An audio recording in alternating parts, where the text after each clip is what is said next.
ყოველ წლის 29 სექტემბერს აღინიშნება მსოფლიო გულის დღე, რომელიც არა მარტო მსოფლიოში, არამედ საქართველოში ტრადიცია გახდა. მე მინდა აღვნიშნო, რომ გულსიზრახთა დაავადებები ეს არის მორბიდობის და ავადობის ერთ-ერთი მთავარი გამომწვევი მიზეზი არა მარტო საქართველოს, არამედ მსოფლიოს მასშტაბით.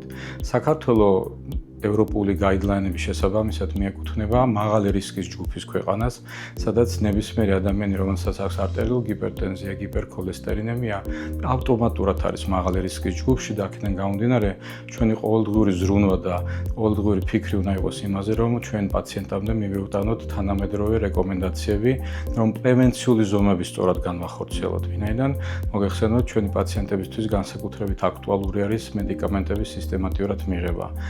ღონისძიებების განხორციელება. ამ საკითხებზე საუბრისას და ექიმებს შორის ურთიერთობის დროს გამოცდილების გაზიარება არ არის საკმარისი და ამას სჭირდება პოპულარიზაცია და მოსახლეობაში გასვლა და მოსახლეობაში ამ საკითხების მიტანა.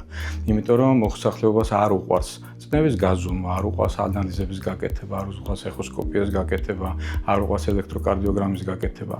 ხოლო თუ ჩვენ დროულად არ გავაკეთებთ ამ ყველაფერს, ჩვენ ვიყავთ ისეთ სიცოცხლის საშიშ გართულებამდე, როგორც არის მიოკარდიუმის ინფარქტი და ინსულტი.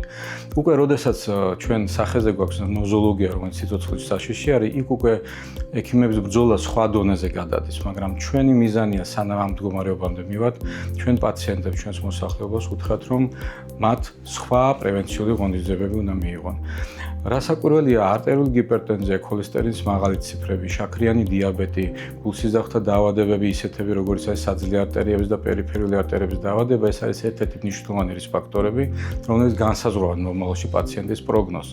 აქედან გამომდინარე, თუ ჩვენ სწორად წარმოვთავთ მკურნალობას, თუ ჩვენ დავემორჩილებით იმ რეკომენდაციებს, რომელიც ახლა არის გამოქვეყნებული, ჩვენ მივახცევთ იმას, რომ ჩვენი მოსახლეობის დიდი ნაწილი და ეს დიდი ნაწილი არ არის პატარა, ეს არის ლაპარაკი 50-60%-ით მომატებაზე გადარჩენის და ჩვენი მკურნალობის ეფექტურობის, ჩვენ მივიღებთ ჩვენი მოსახლეობის როგორც სიცოცხლის ხანგრძლივობის გაზრდას, ასევე გულსიზრახთა დაავადებების გართულების შემცირებას.